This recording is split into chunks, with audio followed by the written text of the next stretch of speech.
And you see what we have here. We have one cluster called Watchdog dev.ref and one called Robot Drive dev.ref.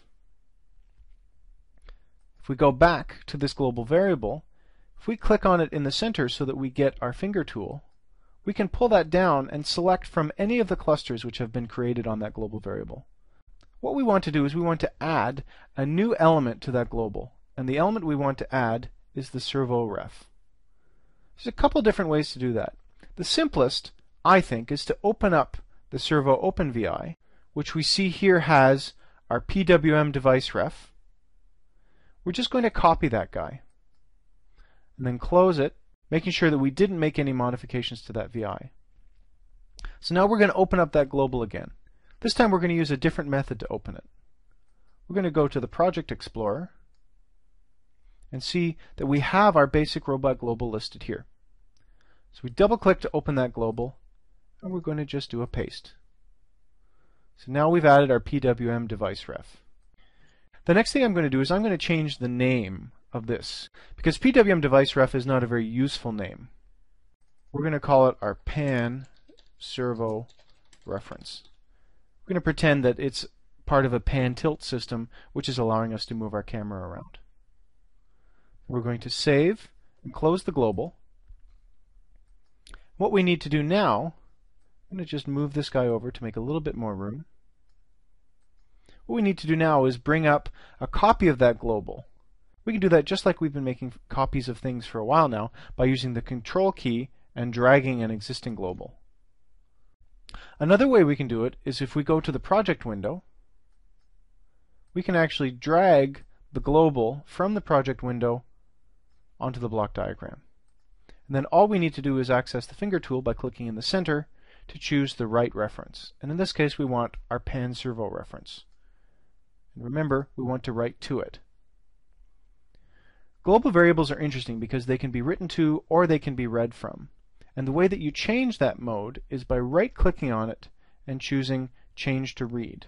So if I change this guy now to be changed to read, I get a broken wire, because I'm trying to write to an output, which of course is illegal. If I right-click again, it toggles back to change to write. So in this way, I'm writing to that global reference. Remember, what the whole point of this was is so that we can make modifications to our autonomous mode code to access this servo. So let's return to that VI now. So now that we're here, let's go back to the project window again and drag a copy of that global over. So again, it's been created. It's been pre-selected to be the robot drive. So we want to change that again by clicking on it and choosing Pan Servo Reference. And also, notice how the icon looks a little different than this one, because by default, it's created in write mode. In this case, we've already created the servo reference, we've already written to it, we want to read. So we're going to right-click and choose Change to Read.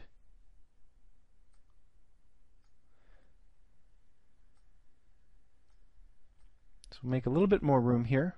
And recall what the task was. What we wanted to do was have it go from one position to another position every 5 seconds.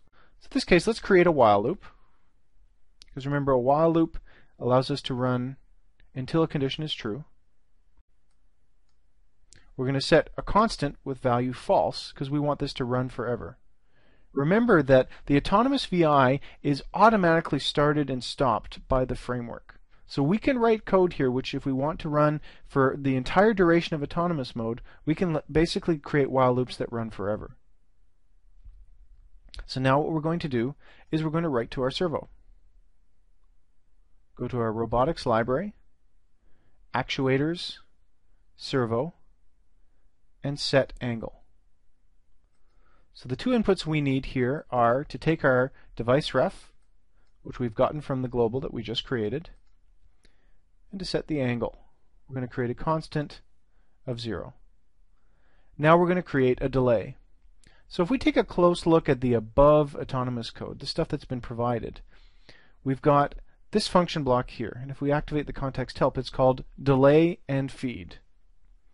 We could do a very simple delay by using one of the LabVIEW timing delay functions, wait or wait until next millisecond multiple. The problem with that is that we have something called the Watchdog timer built into the robot.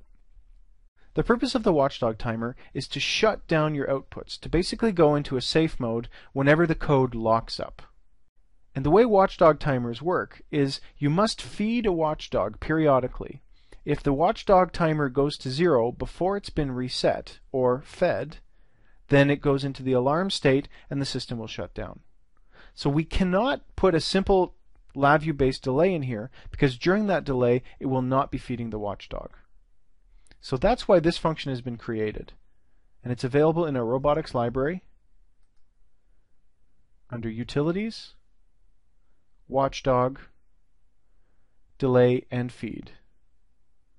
So it's a convenient function that allows us to set a delay of a certain amount of time. In this case, we wanted to wait 5 seconds.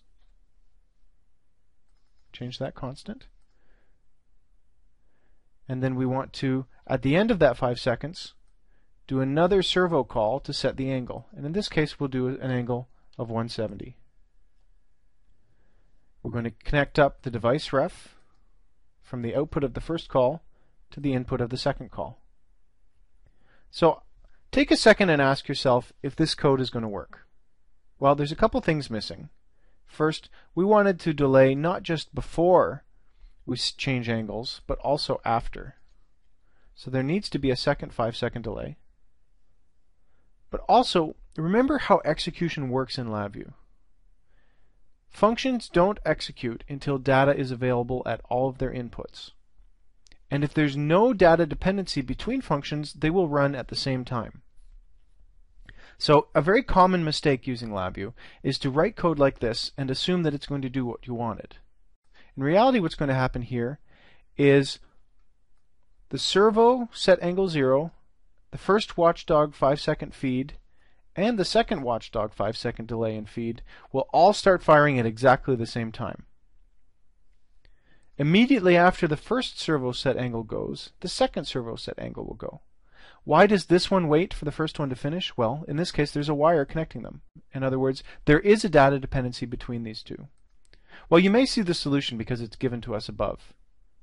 There's an error signal here. The error output can be used in a very convenient way to chain things together to force them to happen in a certain order. So just like this wire caused the second servo set angle to happen after the first one, we can do this. If we chain the errors up, then it will ensure that they happen in a very fixed and determined order. In other words, the servo will be set to 0, then it will wait 5 seconds. Then the servo will be set to 170, and then it will wait 5 seconds again. And then the whole loop will repeat. So the only thing left to do, and we can see that we have a broken VI, if we try and run it, it's going to tell us what the errors are. The only thing left to do is to actually connect up the Watchdog device ref to those other two delay and feeds. So let's take a branch off this wire.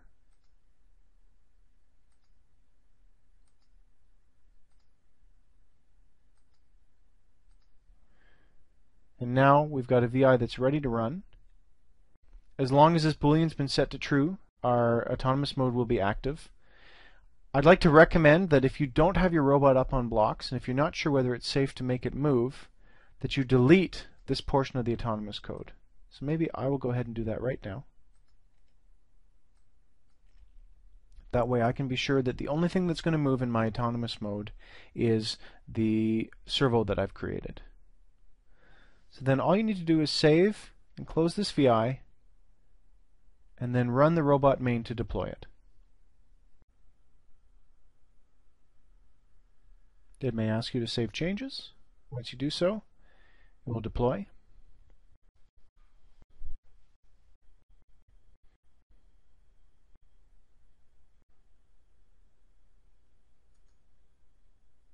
And then once it's running, you can probe to look at your angle in teleop mode, which will also be a nice way to tell you once the robot has actually started and begun executing. Okay, you want to be sure to enable your robot. And then by changing their gyro position, you should be able to actuate the servo position. Now that's in teleop mode. If we then switch back to autonomous mode,